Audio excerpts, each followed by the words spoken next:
అందరికీ వందనాలు. 7వ కీర్తన చదువుకుందాం. యెహోవా నా దేవా, నేను నీ శరణుజొచ్చియున్నాను. నన్ను తరుమువారి చేతిలో నుండి నన్ను తప్పించుము. నన్ను తప్పించువాడెవడును లేకపోగా వారు సింహము వలె ముక్కలుగా చీల్చివేయకుండా నన్ను తప్పించుము. యెహోవా నా దేవా, నేను ఈ కార్యము చేసిన ఎడల, నా చేత పాపము జరిగిన ఎడల, నాతో సమాధానముగా నుండిన వానికి నేను కీడు చేసిన ఎడల, శత్రువు నన్ను తరిమి పట్టుకొననిమ్ము. నా ప్రాణమును నేలకు అణగద్రొక్కనిమ్ము. నా అతిశయాస్పదమును మంటిపాలు చేయనిమ్ము. నిర్నిమిత్తముగా నన్ను బాధించిన వారికి నేను సంరక్షించితిని గదా. యెహోవా, కోపము తెచ్చుకొని లెమ్ము. నా విరోధుల ఆగ్రహము ననచుటకై లెమ్ము. నన్ను ఆదుకొనుటకై మేల్కొనుము. న్యాయవిధిని నీవు నియమించియున్నావు గదా.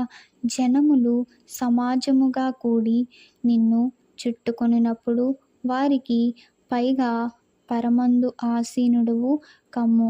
యెహోవా జనములకు తీర్పు తీర్చువాడు. యెహోవా నా నీతిని బట్టియు నా యథార్థతను బట్టియు నా విషయంలో నాకు న్యాయము తీర్చును. హృదయములను అంతరింద్రియములను పరిశీలించు నీతిగల దేవా. దుష్టుల చెడుతనము మాన్పుము. నీతిగల వారిని స్థిరపరచుము. యథార్థ హృదయములను రక్షించు దేవుడే నా కేడమును మోయువాడై యున్నాడు. న్యాయమును బట్టి ఆయన తీర్పు తీర్చును.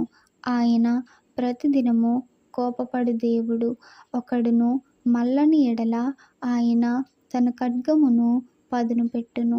తన విల్లు ఎక్కుపెట్టి దానిని సిద్ధపరచి యున్నాడు. వాని కొరకు మరణ సాధనములను సిద్ధపరచియున్నాడు. తన అంబులను అగ్ని బాణములుగా చేసియున్నాడు. పాపమును కనుటకు వాడు ప్రసవ వేదన పడుచున్నాడు. చేటును గర్భమున ధరించినవాడై అబద్ధమును కనియున్నాడు. వాడు గుంట త్రవ్వి దానిని లోతు చేసియున్నాడు. తాను త్రవ్విన గుంటలో తానే పడిపోయెను. వాడు తలంచిన చేటు వాని నెత్తి మీదకే వచ్చెను. వాడు యోచించిన బలాత్కారము వాని నడినెత్తి మీదనే పడును. యెహోవా న్యాయము విధించువాడని నేను ఆయనకు కృతజ్ఞతాస్తుతులు చెల్లించెదను. సర్వోన్నతుడైన యెహోవా నామమును కీర్తించెదను. ఆమేన్.